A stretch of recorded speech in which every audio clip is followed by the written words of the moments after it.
Já abra sua Bíblia.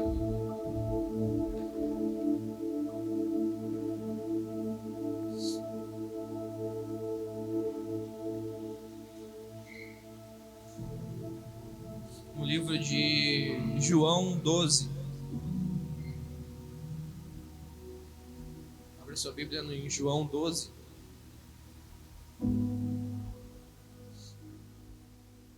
Vamos ler juntos.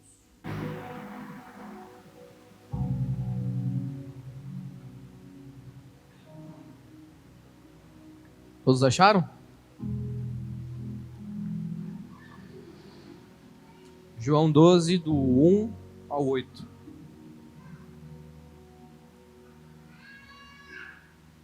E diz assim: 6 dias antes da Páscoa, Jesus foi ao povoado de Betânia, onde morava Lázaro, a quem ele tinha ressuscitado. Prepararam ali então um jantar para Jesus. Marta ajudava a servir, Lázaro era um dos que estavam à mesa com ele. Então Maria pegou um frasco cheio de perfume muito caro, feito de nardo puro. Ela derramou o perfume aos pés de Jesus e os enxugou com seus cabelos.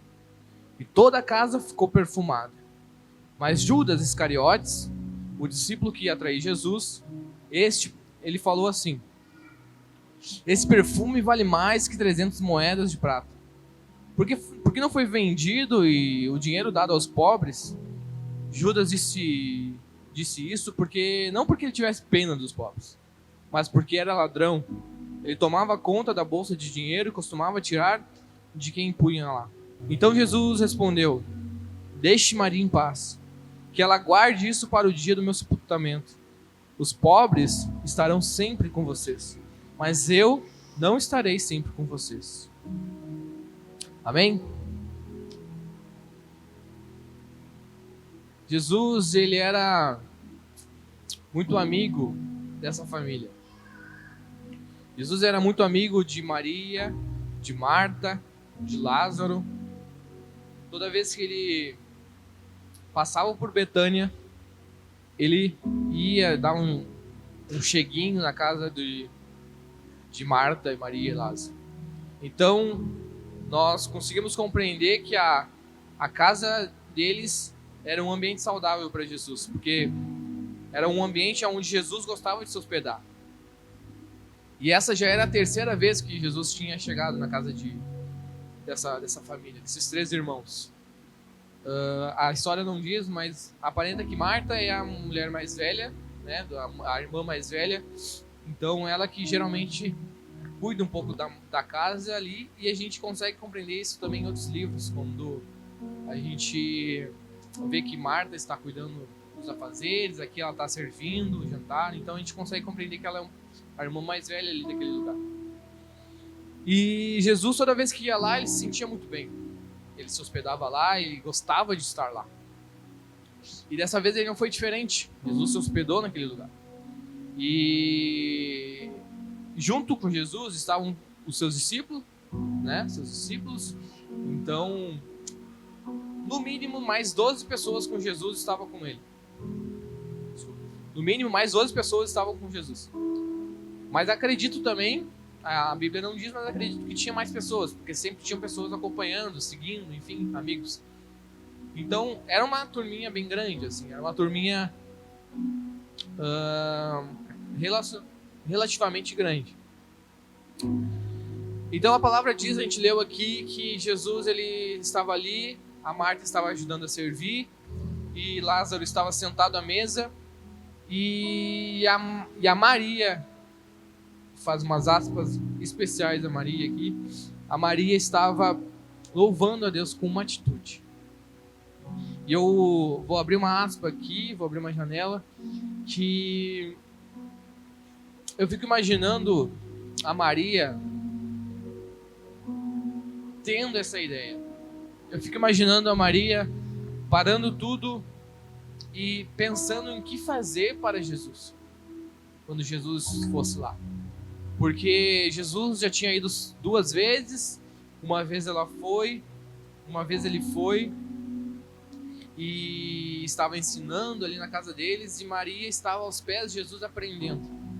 A outra vez foi quando Lázaro morreu e Jesus vai naquele lugar e a Maria se joga aos pés de Jesus para suplicar pela morte do irmão. Então, essa terceira vez não era algo que estava premeditado a acontecer. Não existia um WhatsApp onde Jesus poderia falar: olha, Marta aí, semana que vem eu vou na tua casa, então prepara um jantar, um café, eu vou chegar com meus discípulos. Não. A Maria, ela estava preparando uma adoração ao Senhor sem saber se ele iria na casa, se ele iria voltar a visitar a sua casa. Ela estava com seu coração, imagino eu, que aflito, pensando no que ela poderia fazer para Jesus. O que ela poderia oferecer para Jesus se e quando Jesus aparecesse lá de volta. E nessa terceira vez, quando Jesus pisa na casa deles, e é muito interessante que todas as vezes que Jesus vai lá, a Maria, ela está sempre no mesmo lugar. Ela está sempre nos pés de Jesus. Maria, todas as vezes que é mencionada, ela está aos pés de Jesus. Eu fico imaginando se a Bíblia me mencionasse 3 vezes, o que ela ia dizer sobre mim? Se a Bíblia mencionasse vocês 3 vezes, o que ela diria sobre vocês? Maria foi mencionada apenas 3 vezes e ela sempre foi mencionada aos pés de Jesus. E dessa vez não foi diferente. Jesus foi lá, enquanto Marta estava servindo, Lázaro estava à mesa com Jesus. Maria, então, ela sai, ela deve ter saído do seu quarto. Eu imagino uma sala onde está cheio de gente. Jesus provavelmente devia estar no centro daquele lugar e as pessoas na sua volta, talvez até um pouquinho mais difícil de chegar, ou ele devia estar ensinando algo, mas Maria, ela interrompe aquela situação e ela vai aos pés de Jesus, ela se joga aos pés de Jesus e ela derrama sobre os pés de Jesus um frasco de nardo puro, aonde era avaliado em 1 ano de salário. Aquele frasco de nardo puro era algo caro, era algo que custava, era algo que não as pessoas mais ricas podiam ter para usar, mas era algo que custava muito para as pessoas. E eu não vejo aqui nada a falar sobre riqueza dessa família, ela parece ser uma família mais humilde.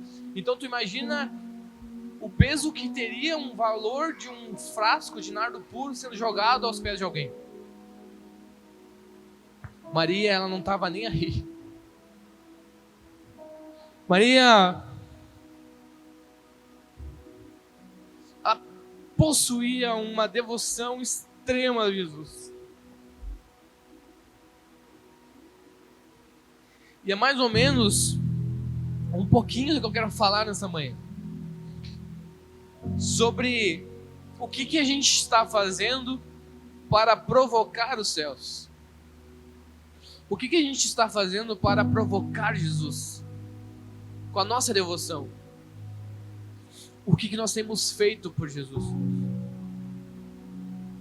Eu não sei se esse dinheiro era que ela comprou, esse frasco, era de alguma herança, ou se era de uma economia guardada. Eu não sei de onde ela tirou esse dinheiro. Eu sei que era algo muito custoso para Maria. E para qualquer um naquela época. Imagine você pegar 1 ano do seu salário e gastar em algo. Geralmente é algo de valor para você. Você não pega um valor alto e gasta em algo que não tenha importância. Mas Maria, ela era incomodada por uma devoção. Maria, ela era incomodada por uma entrega. E Maria, ela tinha essa devoção sem nenhuma reserva. Maria se jogou aos pés de Jesus para aprender, se jogou aos pés de Jesus para suplicar, se jogou aos pés de Jesus para adorar. E naquele momento, quando ela joga aquele frasco de nardo puro aos pés de Jesus, sem se importar com nada, algo acontece. E eu quero falar para vocês que a nossa devoção, quando ela é extrema, ela incomoda. A nossa devoção, quando ela é uma devoção sem reservas, ela incomoda quem não está no mesmo compromisso. Ela incomoda quem não está com o mesmo compromisso, quem não está com a mesma intenção. Judas foi o primeiro a saltar. Judas olhou aquela cena e ele se indignou. Não é possível. Não é possível essa mulher pegar um ano de salário, pegar algo caro e jogar aos pés assim de Jesus. Ela podia estar vendendo isso e dar para os pobres e alimentar muitas pessoas, enfim. Só que ele não estava nem aí para os pobres. Ele não estava nem aí para a caridade, porque ele podia fazer com isso. Na verdade, ele só estava incomodado com a devoção de Maria. Judas era o cara que cuidava ali, na Bíblia a gente vê isso. Judas era o cara que cuidava da bolsa de dinheiro, das ofertas, e ele sempre tirava algo dali. O coração de Judas já estava completamente corrompido. Ele não estava no mesmo lugar de Maria. Maria era uma mulher aparentemente solteira. E a cultura judaica na época, ela praticamente condenava, ela julgava as mulheres que mostravam seus cabelos em público. Porque o cabelo na época era para ser usado com o seu marido, era para ser usado na sua intimidade com o seu marido, era para ser mostrado somente para o seu marido.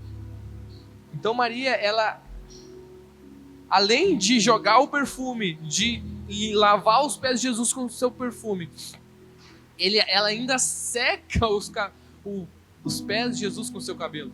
Ela tira os seus cabelos, ela seca os pés de Jesus, provando que Maria não estava nem aí. Maria não estava nem aí porque iam achar. Maria não estava nem aí porque iam dizer. Maria só queria saber o que Jesus ia falar.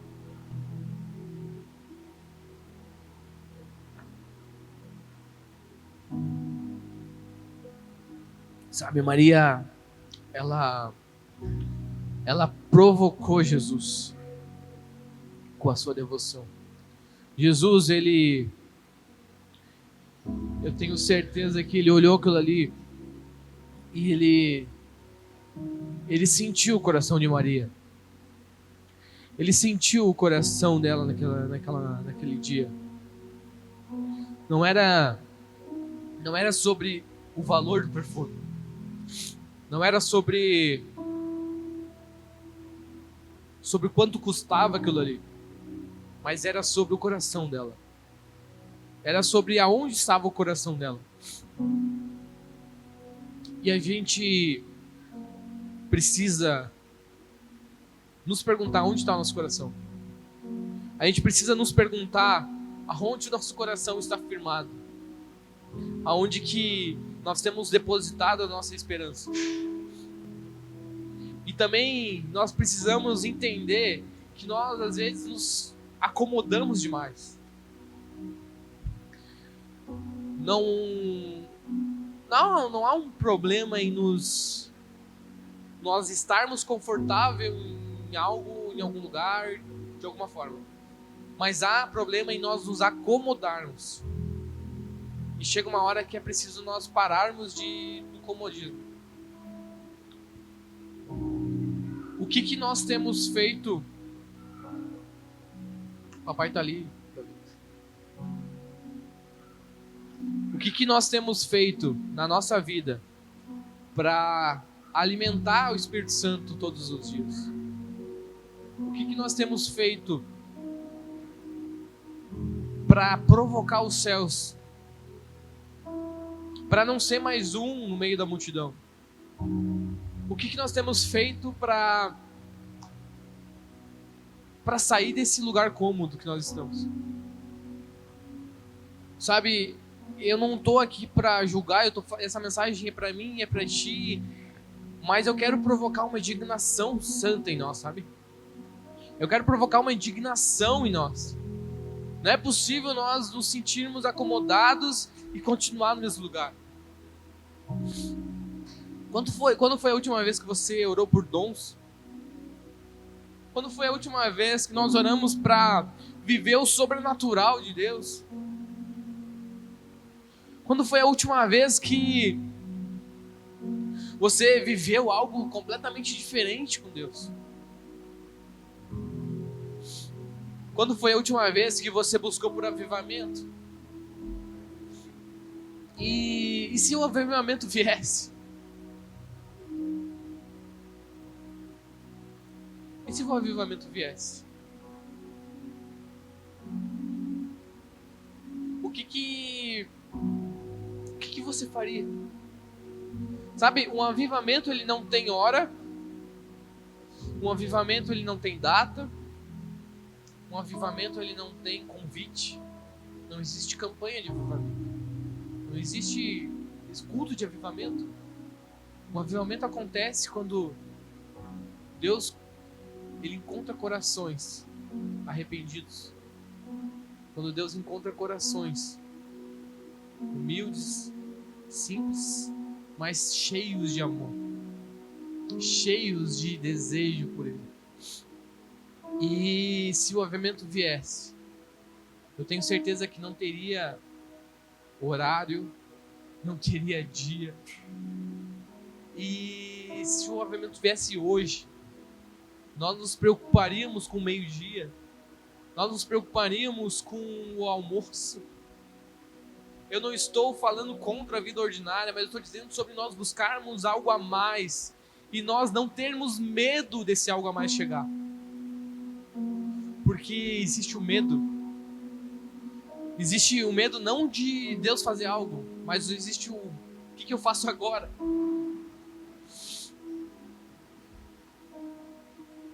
Sabe, necessidades, elas são diferentes de prioridades.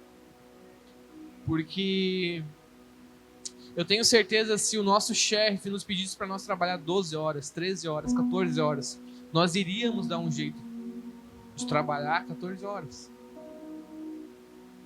Mas quando nós lidamos com as coisas de Deus, parece que é tudo mais pesado. Parece que nós não conseguimos. Eu fico imaginando, cara, se um culto durasse 12 horas, 8 horas, que é um horário de trabalho normal, nós conseguiríamos nos manter 8 horas adorando ao Senhor. Não que as 8 horas nós precisamos ficar cantando o tempo todo, não, mas Deus, Ele é múltiplo em graça. Quando Ele vem, não existe cansaço. Nós nos jogamos, nós adoramos, nós rimos, nós nos abraçamos, nós recebemos cura, existe múltipla graça. E, repito, necessidades, elas são diferentes de prioridades. Nós temos a necessidade de trabalhar, nós temos a necessidade de trazer o pão para nossa casa, nós temos necessidades com nossos filhos, com a nossa família, nós temos muitas necessidades, mas elas não são prioridades. Prioridade é a nossa vida com Deus. Se a nossa vida com Deus ela não estiver bem firmada, tudo vai por água abaixo. As nossas necessidades elas desabam, porque a nossa prioridade ela tem que ser o Senhor. O que é prioridade para nós? Sabe, a gente às vezes trata a nossa vida com Deus como se fosse somente um culto, como a vida com Deus fosse somente estar num culto, vir num culto domingo. Mas nós temos uma vida 24 horas por dia, 7 dias por semana. Nós temos uma vida inteira onde nós louvamos ao Senhor lá fora. Como está a nossa vida com Deus lá fora? E eu não sou daqueles que falam, se você não vem todo dia, você não está bem com Deus. Não, não é isso, mas se a gente não consegue vir nos cultos ou nos encontros, é um prenúncio de como está o resto. Eu sei que existem compromissos, eu sei que às vezes a gente não vai conseguir vir, eu sei que vai acontecer situações, mas prioridades. Prioridades, o que é a nossa prioridade? Nós estamos confundindo prioridades com necessidades. A nossa vida com Deus, ela precisa estar totalmente fortalecida. E isso reflete sim nós virmos. Porque nós nos achegamos com nossos irmãos e às vezes o nosso irmão vai estar passando por uma dificuldade e se a gente não encontrar ele, nós nem vamos saber, porque às vezes nós não mandamos mensagem, então nós só vamos saber quando nós virmos ele pessoalmente.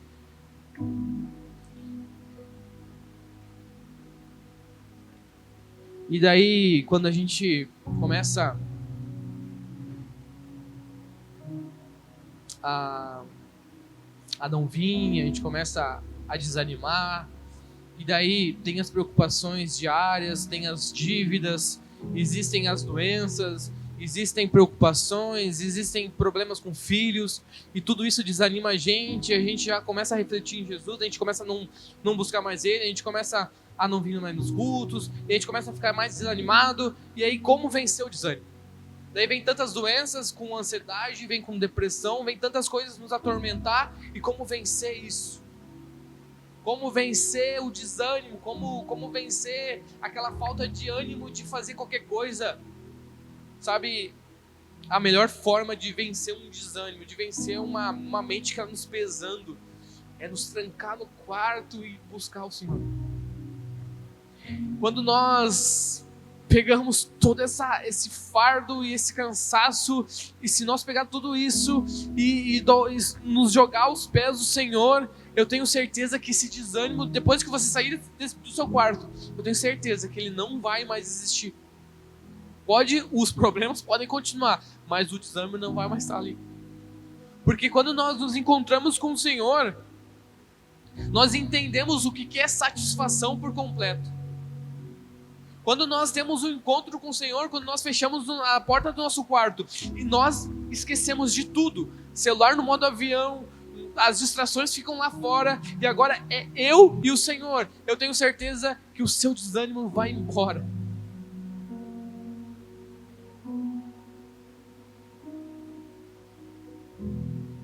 E quando nós estamos mal e tal, a gente começa a abrir concessões. As pequenas concessões são os problemas, meus irmãos. Os pequenos detalhes fazem a diferença. O nosso maior inimigo, o diabo, ele não tem poder de te fazer algo. Mas ele te incentiva a fazer aquilo que você já quer fazer. Ou aquilo que você está propenso. Porque você está fraco. Porque você está abrindo concessões. Porque você está desanimado. Então você não busca aquele que pode te satisfazer. Você continua desanimado. Você continua caído. E você vai abrindo portas, brechas, para que o inimigo coloque coisas na sua cabeça. E você então caminha à queda. Em direção à queda. Você não se fortalece em quem tem que se fortalecer. Você deixa seu coração aberto para pequenas concessões. Eu digo pequenas mesmo. Às vezes não vir num culto porque tu tá cansado, ou às vezes tu olhar algo que não deve, ou às vezes qualquer coisa. Pequenas coisas que vão te levando a coisas maiores e maiores e maiores, até o lugar onde você tá num abismo. E às vezes nem são coisas ilícitas. São coisas lícitas. É um tempo que você dedica muito para a TV em vez do Senhor. É um tempo que você, dedica muito ao trabalho, que é lícito. Deus manda a gente trazer o nosso sustento, mas você coloca isso num altar onde não deve estar. As coisas, elas precisam ter as suas prioridades no lugar certo. Existem coisas que são importantes, outras nem tanto, outras importantes, mas o Senhor sempre estará acima de todas as coisas.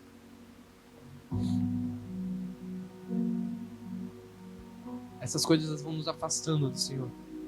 E quando a gente fala sobre o Evangelho, e o Evangelho ele é simples, o Evangelho é negar nós mesmos. O Evangelho é caminhar, nós estamos aqui, o Senhor está aqui. Nós estamos caminhando em direção ao Senhor e o nosso velho eu continua no mesmo lugar. Só que nós vamos nos chegando para perto do Senhor. Quanto mais nós chegamos perto de Jesus, mais nós abandonamos das nossas vontades. Porque a vontade do Senhor é soberana. O pecado, ele entrou no mundo por uma mordida, em um fruto, em uma maçã. E não foi o ato de morder nem diz maçã, mas não foi o ato de morder esse fruto que foi o pecado. Foi o ato de desobedecer ao Senhor. Foi uma pequena concessão que trouxe pecado à humanidade.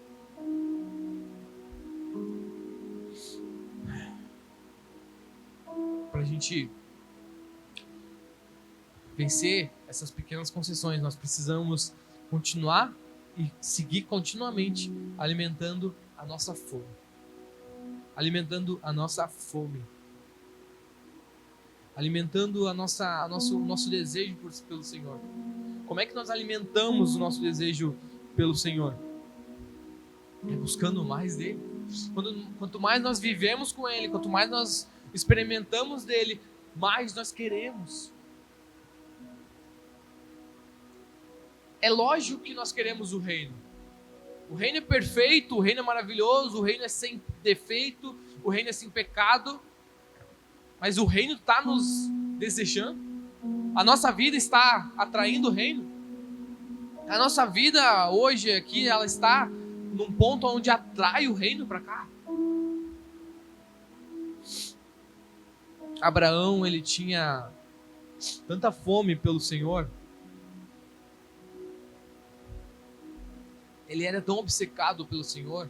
Ele tinha tanta certeza de que o Senhor era o Senhor. Ele não tinha nenhuma dúvida.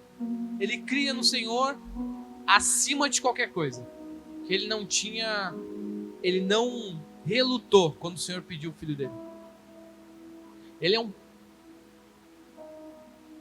Assim como Maria deu algo de valor, Abraão deu o que era mais valioso para ele, o seu filho. Ele não chegou a cumprir aquele ato, mas no seu coração ele cumpriu. Porque senão o Senhor não teria mandado ele parar. Se Abraão não tivesse com o seu coração convicto no Senhor, o Senhor ia deixar ele fazer. Mas Deus olhou o coração de Abraão. Ele viu que havia sinceridade. Ele viu que ali dentro havia sinceridade. Nós não precisamos fazer algo grandioso, mas nós precisamos ter sinceridade.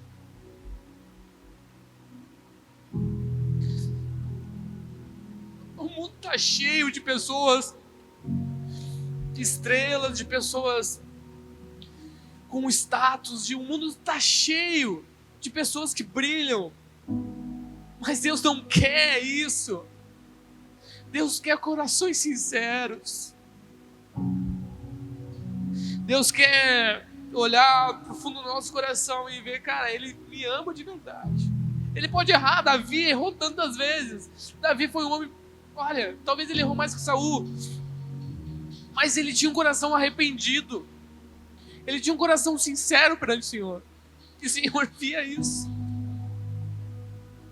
Noé levou cerca de 100 anos para construir uma arca. Não existe, os especialistas não dizem ao certo quanto tempo, mas foi mais ou menos 100 anos para construir uma arca.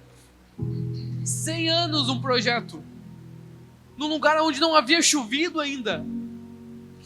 Em Gênesis 2, do 5 ao 6, vai dizer, Noé levou cerca de 100 anos. Quer dizer, desculpa, embaixo. Porque o Senhor Deus ainda não tinha feito chover sobre a terra. Um vapor subia da terra e regava toda a face do solo. Naquele lugar não havia chovido ainda. Era uma espécie de estufa que alimentava a vegetação ali. Imagina o Senhor falar para ti, cara, vai chover tanto que vai precisar construir uma arca para salvar os animais e salvar a ti e a tua família. Num lugar onde ainda não havia chovido. E você começa a construir e passa 1 ano, passa 5 anos, passa 10, passa 20. Cara, não sei de vocês, mas passou 20 anos, eu ia começar a duvidar. Passou 5 anos, eu ia começar a duvidar. Será que vai chover mesmo? Não tinha chovido ainda, cara. Noé tinha uma devoção tão extrema e ele sabia com tanta clareza que era a voz do Senhor que ele nem duvidou. Ele continuou construindo. Cara, permanecer fiel também é ser devoto. Permanecer fiel também é uma devoção ao Senhor. No mundo de tanta infidelidade, de tantas coisas que distraem as pessoas, tu permanecer fiel ao Senhor também é ter uma devoção ao Senhor. Cadê os homens e mulheres que vão atrair o reino dos céus para cá? Cadê os homens e mulheres que, com a sua devoção, com o seu amor ao Senhor, vai chamar a atenção do Senhor?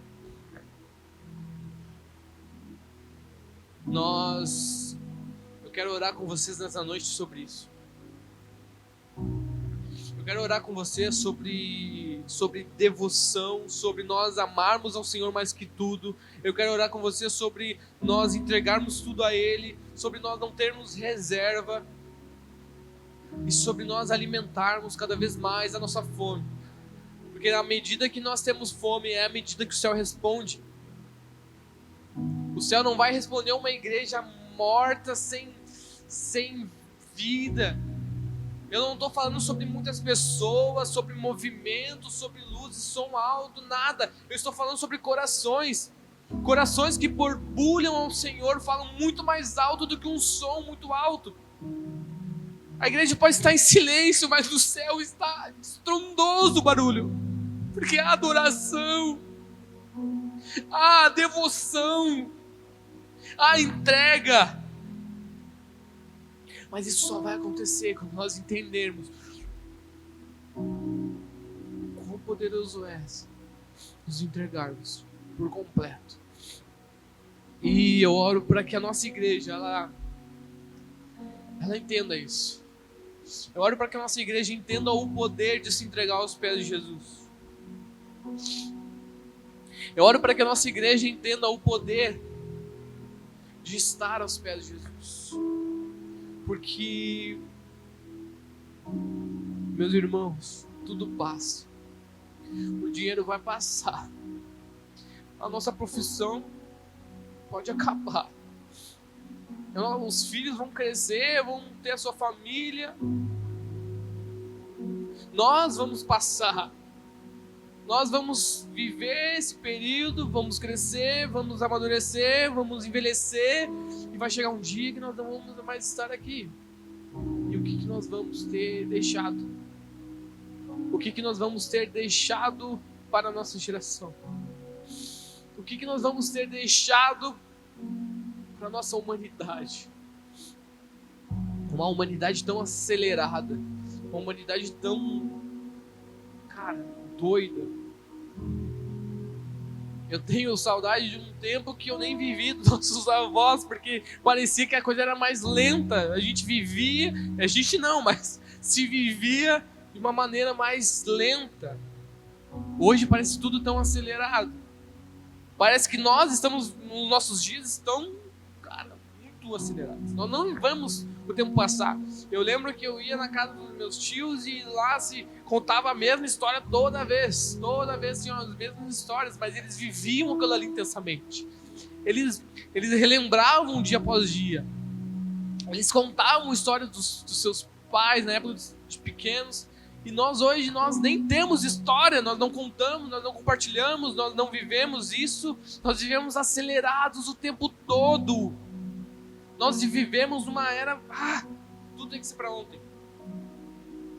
E eu não vejo ainda, como desacelerar o meu dia. Parece que eu não consigo ainda.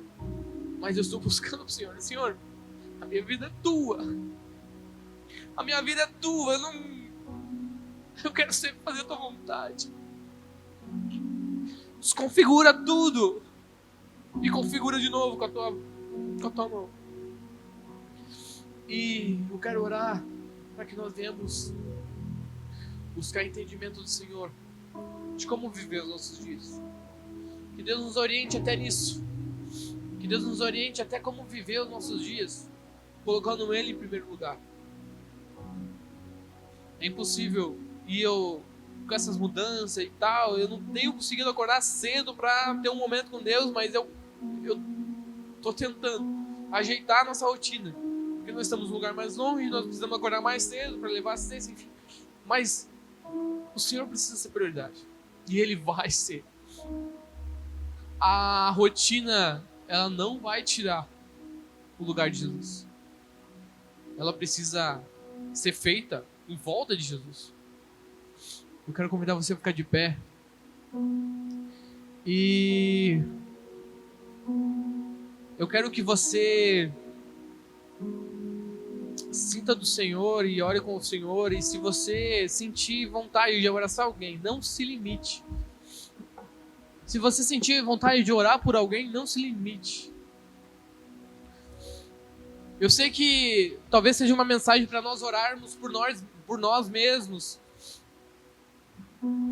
Mas às vezes nós orando pelos outros, às vezes nós também nos fortalecemos. Então que você tenha essa liberdade no meio da oração. Se você sentir uma palavra de conhecimento sobre alguém, libera.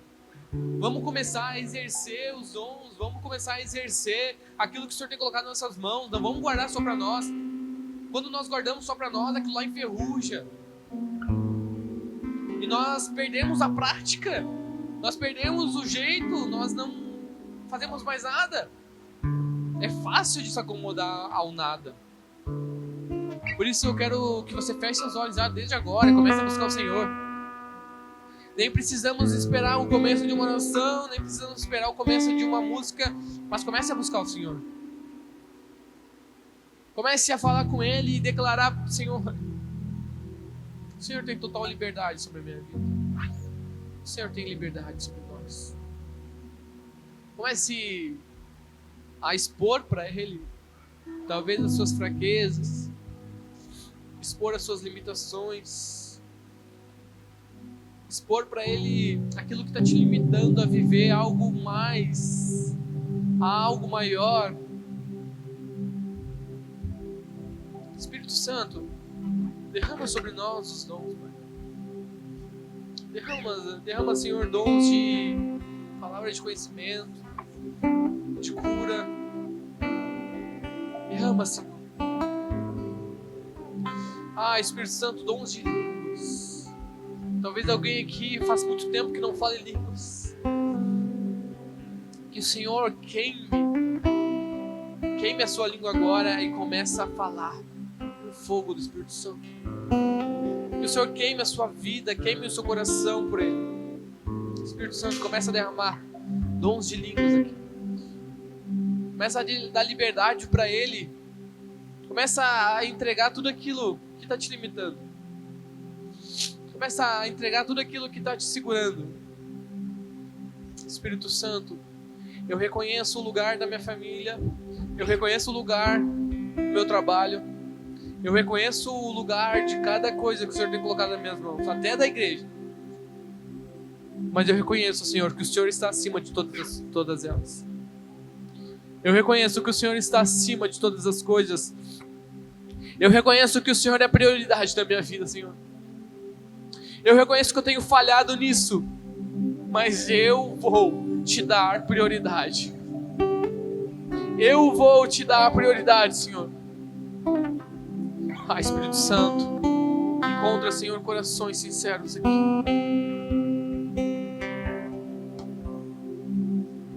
Não seja da boca para fora, Senhor. Que não seja da boca para fora. Vem, Senhor. Vem, Espírito Santo. Vem, Espírito Santo. Começa, Senhor, a derramar palavras de conhecimento sobre nós. Que nós venhamos nos fortalecer, Senhor, uns aos outros.